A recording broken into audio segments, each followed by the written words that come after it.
Hey guys, it is Wednesday here in West Virginia, and today we are going to crack open most of the latest pop culture stuff from Hot Wheels.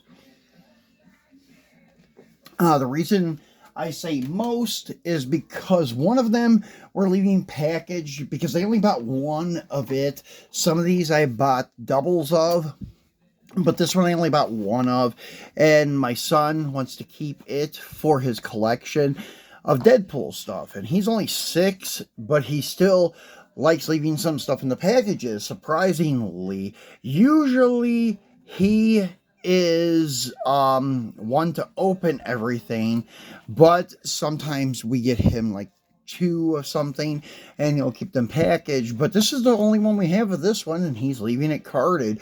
But that's because he doesn't play with Hot Wheels a lot. He does collect some, but he does not open them anymore. So kind of funny. But the things he's really into is like games on the Xbox and action figures. But he does have some packaged action figures that he hasn't opened yet, but that's because he has doubles of them. So anyways, this is his first Deadpool vehicle for his collection, and this is really cool. The card art's cool, with Deadpool laying down in one of his seductive poses, and the Deadpool name, how it's written on movie posters and such.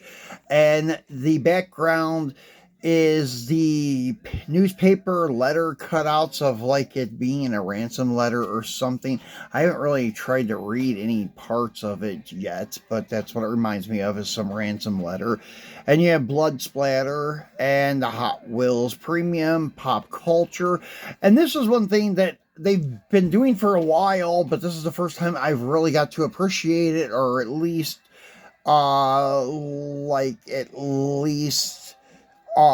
notice it, is that they have merged pop culture and retro entertainment together in just pop culture. I know it's been like that for a while, but I just haven't been doing much pop culture stuff lately, so I just figured I would go ahead and say something about that. It's kind of cool in a way because they're leaning more toward retro entertainment still, but they're calling it pop culture, because I'm not a big fan of the soda and candy bar and cartoon and movie themes like on vehicles that have nothing to do with the movie or something like that. I don't like it. I'm like wore out with Coca-Cola stuff with M2. I wish they would just start releasing regular vehicles with stock paint jobs, or at least custom paint jobs, not all of this deco from candy and soda companies. And they've even gotten worse in doing spam and Dinty Moore stuff. It's ridiculous. But Hot Wheels still, they're doing a lot of like the movie stuff, which is cool, like the motorcycle scooter, I should say, from Deadpool 2. We will be hanging this on the wall later with Ethan's stuff. And in this lineup of 5 cars, there's a new casting, and we'll go ahead and take a look at it first. That is this guy here, the 79 Dodge Ram van. And this is actually, I think, derived from the tradesman van, because the proportions, the width, the length, everything is the same. But the roof, like ridges, are different. On the tradesmen, they're a little bit closer together and there's more of them, but it does look like they blocked off an area where there would have been a sunroof, but it doesn't make sense because the ridges, once again, are different. This one also has the teardrop windows, opera windows, in a different position. Like they're in the same location, but the way they're positioned is different. So, and also everything opens on the other one, of course, and this one doesn't. But the bases look to be the same. They both have side pipes casted in. This guy is running a brush guard, and the front end detail's nice with the Dodge emblem on the front of the hood. And the 5-slot wheels suit the vehicle very well. I think this one is more accurate to the van from the movie than the original release a few years ago when they had it in the old school retro entertainment that had the domed, like half circle blisters on them, and the cards were kind of rounded on the corners at the top.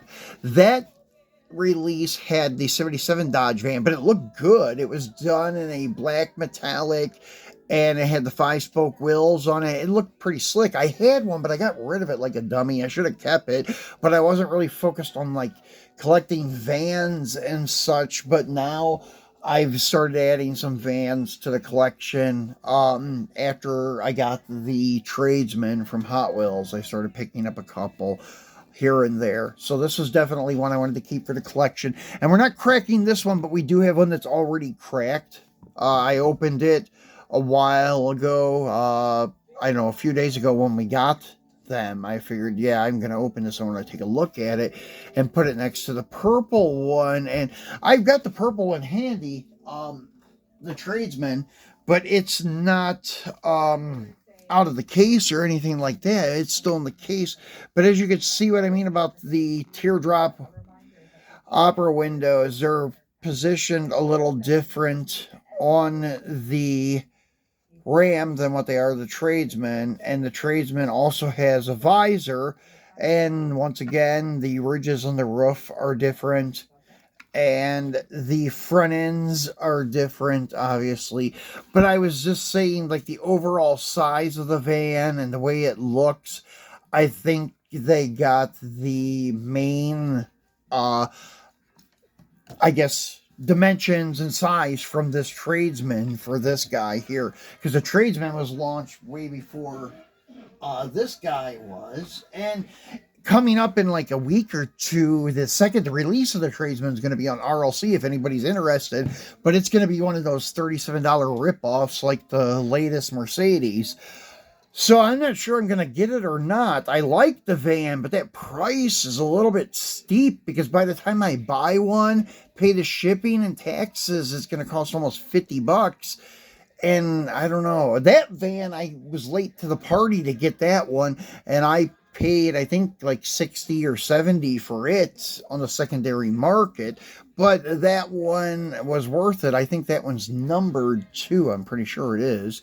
But yeah, this guy's cool. Glad to see that they did another Mopar van. And then there's another Mopar van in this lineup, which is kind of ironic.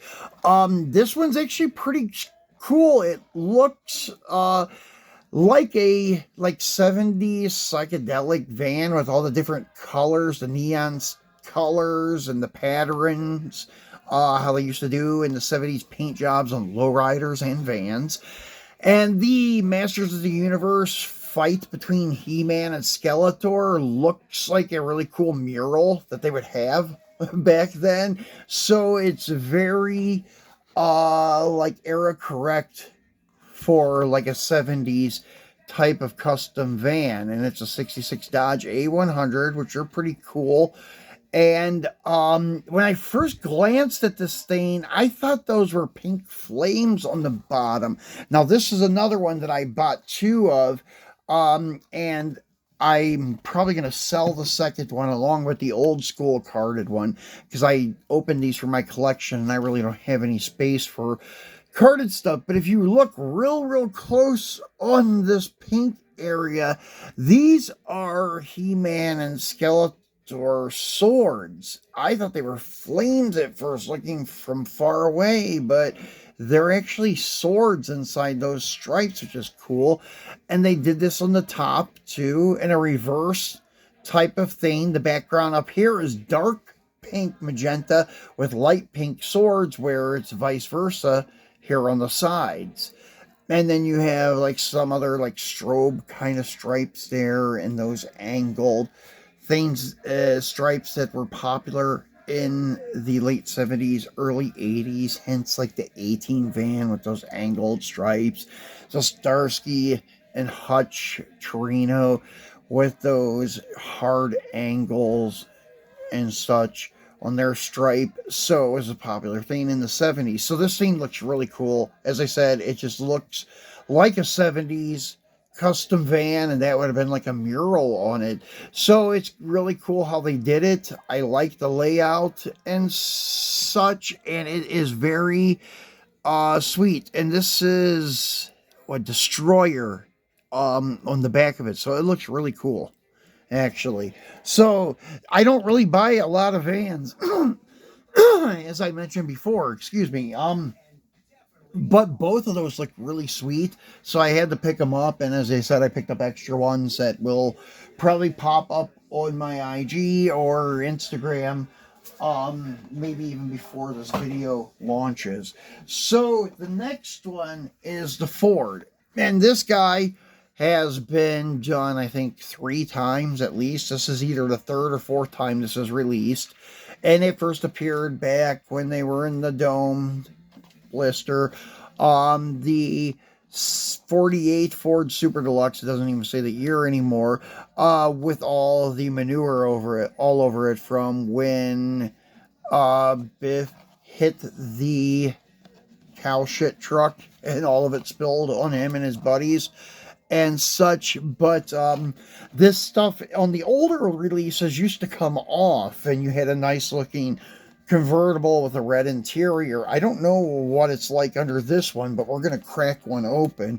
I was not going to open this one either, but not get 2 of them, but Ethan decided to start writing on one of the cards. So I figured, okay, well, that one I'm going to open and we'll see what it's like, because I'm just curious if the shit on the car is still removable, or if they've made it as part of the car, because I know they've been doing stuff. No, it still comes off. That's cool. It still has that sweet red interior. This is actually a nice looking ride, especially if you're into the older 30s and 40s stuff. I appreciate it. I'm not so much into it, but this is a neat looking car. With the black with the red interior. That's one of my favorite color combos. And it's got the wide white wall tires and such. And it just, I don't know, this side over here looks a little out of whack. Like the fender is too big over here. There's something just not proportioned correctly. Or it's just because the axle on this thing is so short. Maybe that's it, because I pushed the tire more forward. Now it looks more centered. Still looks like this. I don't know. Maybe it's just an optical illusion because the axle's short. The track width isn't that big on this thing. So, pretty cool that the stuff still comes off the car. I was just wondering, because I know throughout the years Hot Wheels has gotten cheap on stuff. It's even the premium stuff, like the VW drag bus now has plastic engines.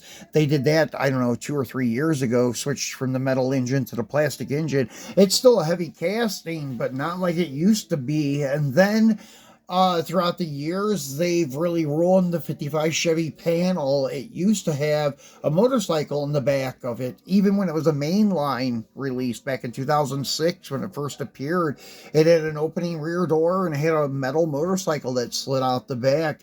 And then after, I don't know, 2011 or so, they started doing away with the bike. And then I think it was in 2015, they sealed the back door closed. So, yeah, it's kind of a shame. Like the 71 Mustang funny car, it used to open. Now it doesn't open at all. It used to be an all-metal casting, even in the main line back in 2011 when it was a Super. But this year it's a Super, and it's just a metal body, and the body don't even open. They did away with the opening body on that casting, I think, 3 years ago. Something like that. So the last one we're taking a look at in this lineup is this guy here. This is for all the JDM guys. This is a Nissan Skyline GT RBN R34 from Gran Turismo 7. And this thing has been done numerous times. It was even done in like a regular mainline, I think. It wasn't exactly a mainline, but it was a plastic base and plastic wheels release. And then they've released this one here I don't know, maybe 3 or 4 times. But anyways, yeah, we're gonna crack one of them. I picked up a few of these because I know a lot of the guys that I get stuff for, they're really into the JDM things. So maybe they'll need some. I think I have 3 or 4 more of them after this one being opened up. So I like these wheels on this car. This is like the choice wheel for this car, the 6-spoke. That is like a semi reversed. It's a not real deep dish, but it's a little bit to make it look, I don't know, a little better in my opinion. So very nice looking car. They got another release of it coming up. They had the mirrors casted in, I think. Somebody was saying. This has a white spot on the tire. Huh. Oh, this is a piece of paper. But yeah, that we have a lot of cool cars coming up from RLC this year, but they're a little bit pricey. There are some that I will cough up the money for though, like the 59 Chevy wagon. Definitely, I'm going to pay the 37 to get it. Unfortunately, I have to because I want that car. As you can see, I'm a big fan of wagons, so that's like a must on my list. I don't collect every wagon, but that's one that I'm going to need. I think it's close to being true to scale, too. And then they have a Pro Street second gen Nova coming up at the end of the year based on like the 68 to 72 style. That's a wicked looking car. And I'm usually not a Ford guy, but they do have the Cobra R Mustang coming up. I think it's an 04, something like that. 03, 04. Really slick looking car. It may even just be a 2000, to be honest with you. I don't know. But it's a very slick looking car. I'm not a Ford guy, but this casting looks really good.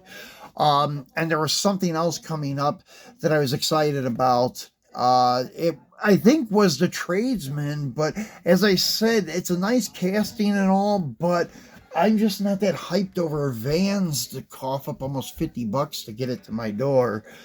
We'll see what happens. But that's coming up real soon. The other ones don't have any exact release dates, but anyways, guys, thanks for watching. Sorry to keep rambling on.